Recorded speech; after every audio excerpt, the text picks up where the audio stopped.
विद्यार्थी मित्रों, good morning, सुप्रभात।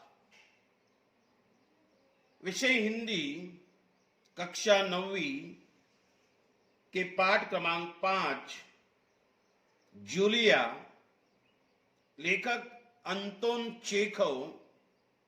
इस पाठ के बारे में आज हम जानकारी हासिल करेंगे। लेखक के बारे में थोड़ा सा परिचय हम देखते हैं। लेखक अंतोन चेखव,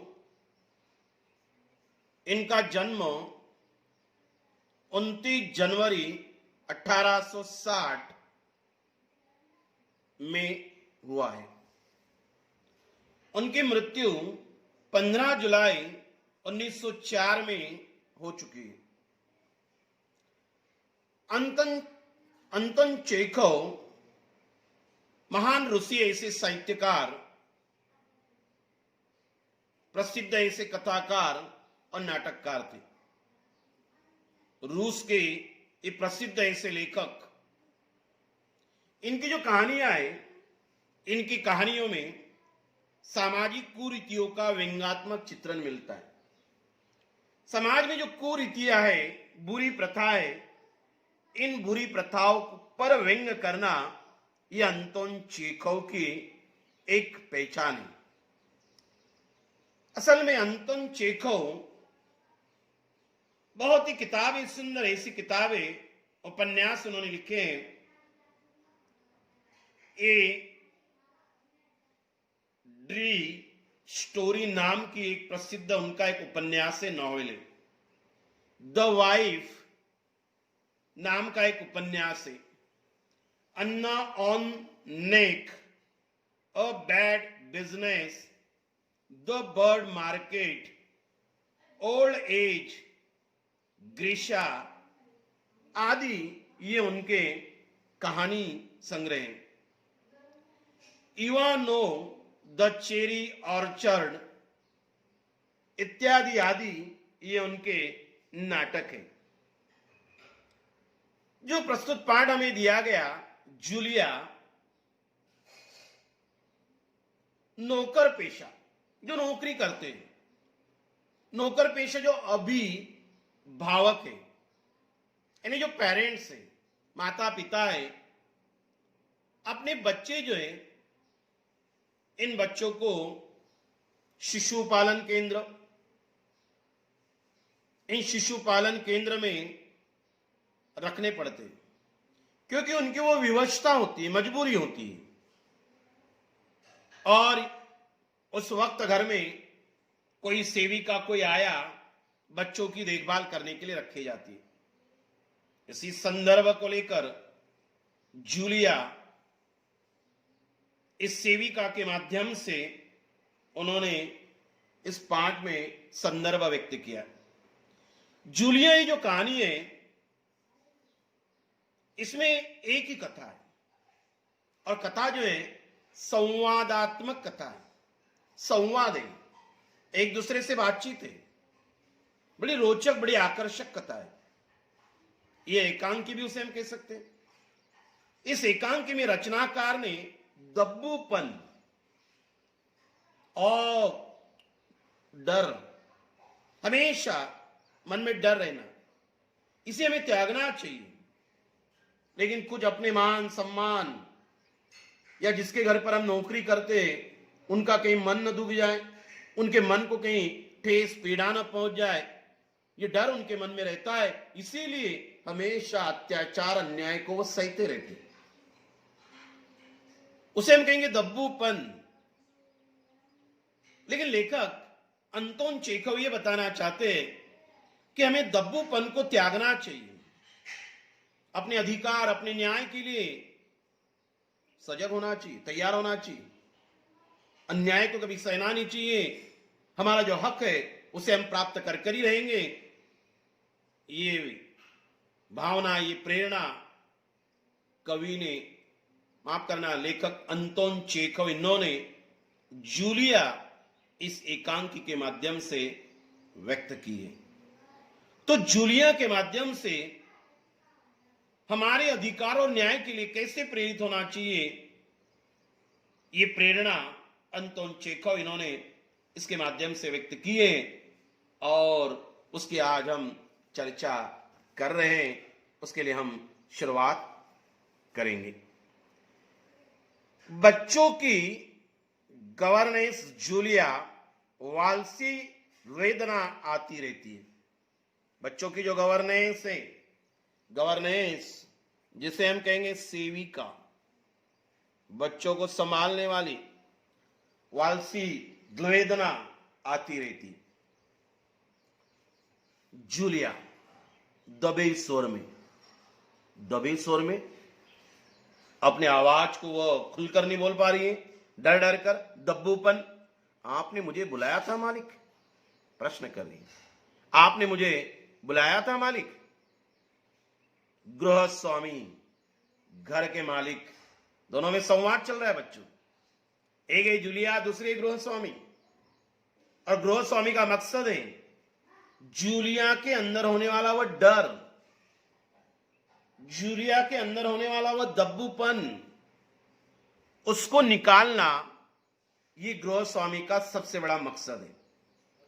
उसके लिए वो कोई योजना तैयार कर रहे हैं और वो योजना तैयार करने के बाद जूलिया के साथ इस योजना के तहत उससे वो व्यवहार करेंगे और अंत में उसके मन से होने वाला वो डर, उसके मन से होने वाला वो दब्बूपन वो निकालने की कोशिश करेंगे। तो वह गृहस्वामी, जूलिया कह रही, आपने मुझे बुलाया था मालिक। गृहस्वामी, हाँ, बैठ जाओ जूलिया, खड़े मत रहो, बैठ जाओ। क्यों खड़ी हो? जूलिया बैठती हुई, शुक्रिया। दबी आवाज में कहा होगा उसने, शुक्रिया। गृहस्वामी कह रहे, जूलिया मैं तुम्हारी तनख्वाह का हिसाब करना चाहता हूं। मैं तुम्हारी जो तनख्वाह है, तनख्वाह का मतलब होता है वेतन। तनख्वाह का अर्थ क्या होता है? वेतन। तुम्हें जो मैंने वेतन दिया है, या जिस वेतन पर, आमदनी पर, जिसे हम सैलरी कहते हैं, उस वेतन का मैं हिसाब करना चाहता हूं। गृहस्वामी जूलिया से बात कर रहे। मेरे ख्याल से, ख्याल यानी विचार, तुम्हें पैसों की जरूरत होगी और जितना मैं तुम्हें जान सका हूं, मुझे लगता है कि तुम अपने आप पैसे भी नहीं मांगोगी। मैं आपको जानता हूं, तुम्हें पैसों की जरूरत है और मैं ये भी जानता हूं कि तुम खुद अपने आप पैसे भी नहीं मांगोगी। इसीलिए मैं खुद ही तुम्हें पैसा देना चाहता हूं। हाँ, तो तुम्हारी तनख्वाह 30 रूबल महीना तय हुई थी ना? तुम्हारी जो तनख्वाह है 30 रूबल। रूबल, ये जो रूबल शब्द है, ये रूस देश की मुद्रा है। मुद्रा, पैसा। किसी का डॉलर है, हमारा रुपया है, पैसे उनकी रूबल है।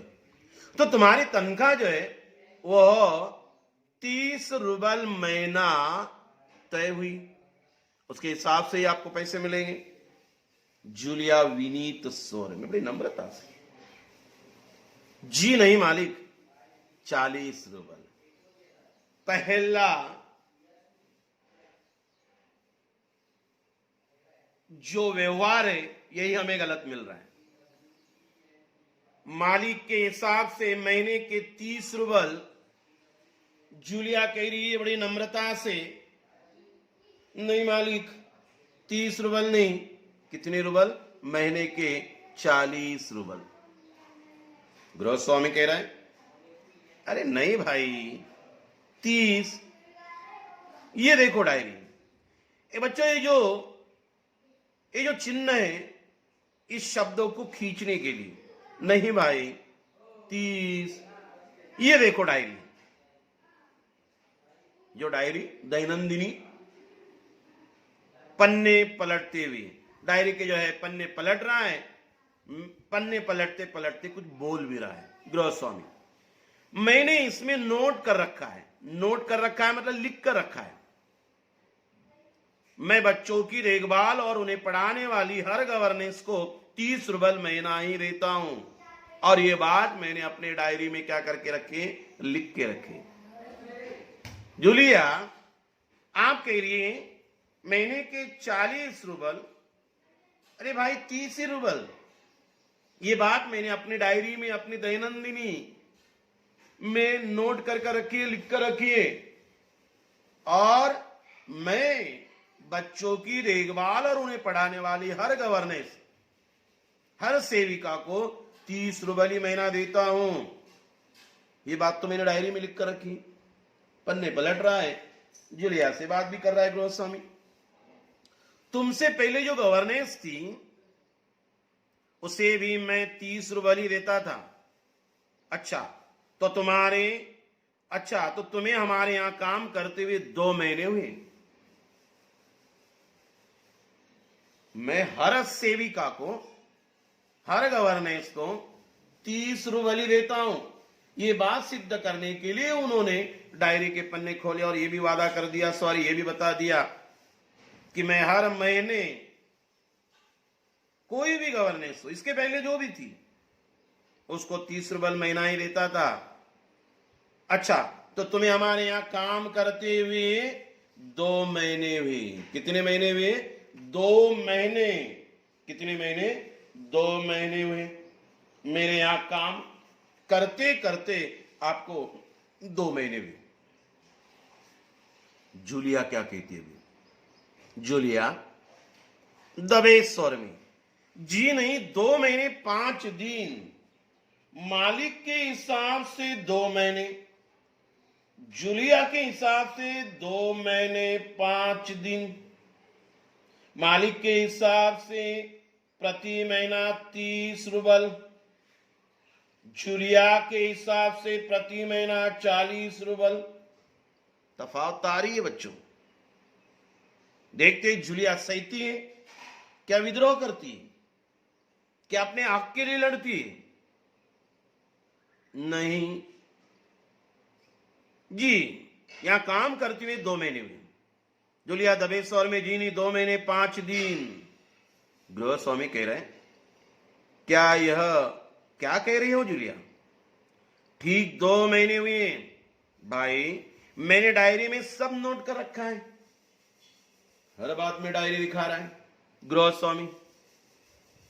भाई मैंने डायरी में नोट कर रखा है, लिख कर रखा है। हाँ तो 2 महीने के बनते हैं 60 रूबल। 2 महीने के कितने बनते हैं? 60 रूबल बनते हैं। 2 ही महीने काम किया। जूलिया कहती है 2 महीने 5 दिन, तो 2 महीने के कितने रूबल बन गए? 60 रूबल बन गए। लेकिन 60 रूबल तभी बनते हैं जब महीने में तुमने एक दिन भी छुट्टी ना ली हो।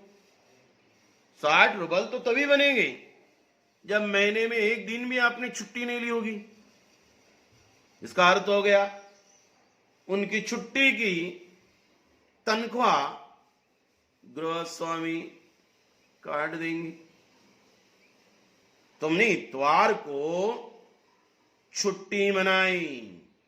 तुमने क्या किया? इतवार यानी रविवार, संडे, उस इतवार को तुमने छुट्टी मनाई। उस दिन तुमने कोई काम नहीं किया। सिर्फ कोल्या, लड़के का नाम, सिर्फ कोल्या को घुमाने के लिए ले गई। और ये तो तुम भी मानोगी कि बच्चे को घुमाने के लिए ले जाना कोई काम नहीं होता है।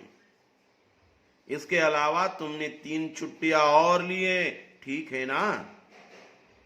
इतवार को आपने छुट्टी मनाई। उस वक्त कोलिया जो लड़का है उसको तुमने घुमाने ले गई। और आपको पता है कि घुमाने का कोई काम नहीं होता है। इसके अलावा तुमने 3 छुट्टियां जो है, ये 3 छुट्टियां और लिए, ठीक है ना जूलिया? गृह स्वामी कह रहे हैं। जूलिया कह रही दबे स्वर में, जी आप कह रहे हैं तो ठीक। मतलब उसने स्वीकार कर लिया, मालिक ने कह दिया, स्वीकार कर लिया। यही तो अपने ऊपर होने वाले अन्याय, अत्याचार, उसको हमें सहना नहीं चाहिए। यहां उसका पहला स्वभाव दिखाई देता है, डरपोक, दब्बूपन, अन्याय को स्वीकार करना, उसका विरोध न करना, अपने हक के लिए न लड़ना। ये सारे, मैं कहूंगा ऐसे दुर्गुण, ये सारे के सारे दुर्गुण जो है वो जूलिया के अंदर दिखाई दे रहे। तो ये कहती, आप कह रहे तो ठीक है, बिचारी रुक जाती। अरे भाई, मैं क्या गलत कह रहा हूं? हां, तो 9 इतवार, कितने इतवार? 9, 2 महीने में 9 इतवार, 3 छुट्टियां, यानी 12 दिन तुमने काम नहीं किया। अभी 12 दिन तुमने काम नहीं किया, इसका अर्थ क्या? मतलब तुम्हारी 12 छुट्टियां कम ली आपने, और इस 60 दिन में से कभी 12 दिन को हम घटा देते हैं, 43, 48, मतलब उस 12 दिन की तनख्वाह आपको नहीं मिलेगी। भाई छुट्टी इतवार को तो सभी जगह होती है। बोल सकती थी जूलिया कि हर दफ्तर में, हर जगह हफ्ते में 1 दिन छुट्टी मिलती है, तो 9 इतवार वो मेरी तनख्वाह मत काटिए आप। शायद 3 दिन, हर नौकर के लिए कोई ना कोई महीने की अन्य छुट्टियां होती है, वो छुट्टियों का प्राप्त करना ये उनका अधिकार होता है, लेना उनका अधिकार होता है। लेकिन गृहस्वामी कह रहे हैं कि 2 महीने में 9 इतवार और 3 छुट्टियां आपने ली, मतलब 12 दिन तुमने काम नहीं किया। ऐसा गृहस्वामी जो है वह गृहस्वामी जूलिया से कह रहे हैं। यानी तुम्हारे 12 रुबल कट गए, हर महीने के 30 रुबल है, तो तुम्हारे 12 रुबल जो है वह कट गए। 9 इतवार और 3 छुट्टियां, यानी कुल मिलाकर 12, तो तुम्हारे 12 रुबल कट गए। उधर कोल्या 4 दिन बीमार रहा, कोल्या उधर 4 दिन बीमार रहा, और तुमने सिर्फ वान्या को ही पढ़ाया। 2 बच्चों के नाम मिल रहे, एक है कोल्या, दूसरा है वान्या। अभी रूस के नाम है। तो ये कहते कि उधर कोल्या 4 दिन बीमार रहा और तुमने सिर्फ वान्या को ही पढ़ाया। पिछले हफ्ते शायद 3 दिन दांतों में दर्द रहा, तो मेरी पत्नी ने तुम्हें दोपहर बाद छुट्टी दे दी थी। 3 दिन तुम्हारे दांतों में दर्द था, तो मेरी पत्नी ने तुम्हें दोपहर के बाद छुट्टी दे दी थी। तो 12 और 7, क्योंकि कोल्या 4 दिन बीमार रहा। कितने दिन बीमार रहा? 4 दिन। और तुम्हारे दांतों में दर्द था, दांतों में दर्द था, तो मेरी पत्नी ने दोपहर में तुम्हें छुट्टी दे दी थी 3 दिन। कोल्या 4 दिन बीमार, सिर्फ वान्या को पढ़ाया। अकेले वान्या को पढ़ाने का कोई दिन गिना नहीं जाएगा, तो 4 दिन वो, 3 दिन दोपहर के बाद तुम्हारे दांतों में दर्द होने के कारण पत्नी ने छुट्टी दे दी थी। यानी वो 4 दिन और ये 3 दिन। मेरी पत्नी ने दोपहर बाद छुट्टी दे दी, तो 12 और 7, 4 दिन केवल कोल्या को पढ़ाया, क्योंकि वान्या बीमार था, उसकी कोई गिनती नहीं। मेरी पत्नी ने दोपहर के बाद छुट्टी दे दी थी आपको, तो उसकी भी कोई गिनती नहीं। मतलब 4 और 3 7, यानी 12 और 7, 12 और 7, 12 और 7 मतलब 19 दिन। 7 दिन कैसे? 4 दिन केवल वान्या को पढ़ाया, क्योंकि कोल्या बीमार था। 3 दिन दांतों में दर्द था, पत्नी ने दोपहर बाद आपको छुट्टी दी थी 4 और 3 7, पहले 12 दिन वो भी कैसे, 9 इतवार 3 दिन छुट्टी ली, कहने का मतलब टोटल 19 दिन। और ये 19 दिन इन्हें 19 नागा इन्हें छुट्टी। हाँ तो भाई घटाओ, 60 में से 19, 60 में से 19 दिन गए तो 41 रूबल, ठीक है। तो 41 रूबल ठीक है ना जूलिया। देखिए असल में जूलिया कुछ भी नहीं बोल रही। जूलिया ने यह कहना चाहिए था कोल्या 4 दिन बीमार रहा तो क्या हुआ, मैंने वान्या को तो पढ़ाया, मैंने काम किया। लेकिन नहीं, वो भी मान रही है। 3 दिन दांतों में दर्द था, दोपहर के बाद छुट्टी मिली थी, लेकिन 3 दिन आधा दिन तो मैंने काम किया था, मतलब 1.5 दिन ही आप छुट्टी बोल सकते, लेकिन नहीं। जूलिया सबसे दी, जूलिया रुआसी हो जाती है रोते स्वर में, जी हाँ, रोते स्वर में वो कह रही जी हाँ, मतलब वह गृह स्वामी की बातों को स्वीकार कर रही है जो उसे स्वीकार करना नहीं चाहिए था। इससे अंदाज लगता है जूलिया गृह स्वामी के घर काम कर कर उसके अंदर इतना डर है कि उसे लगता है कि कहीं गृह स्वामी बुरा ना मान ले, गृह स्वामी को कहीं दुख ना पहुंचे, ठेस ना पहुंचे। लेकिन यह सब गलत है। हमारे ऊपर होने वाले अन्य अत्याचार का मुकाबला करना, अपने अधिकार के लिए सजग रहना, तैयार रहना, लड़ना, यह हमारा सबसे बड़ा कर्तव्य है। और यही बात इस एकांकी के माध्यम से लेखक अंतोन चेखव इन्होंने इसमें व्यक्त किए। और अगला जो हिस्सा है वो अगला हिस्सा हम बच्चों इसी एकांकी जूलिया के पार्ट 2 में हम पूर्ण करेंगे। धन्यवाद।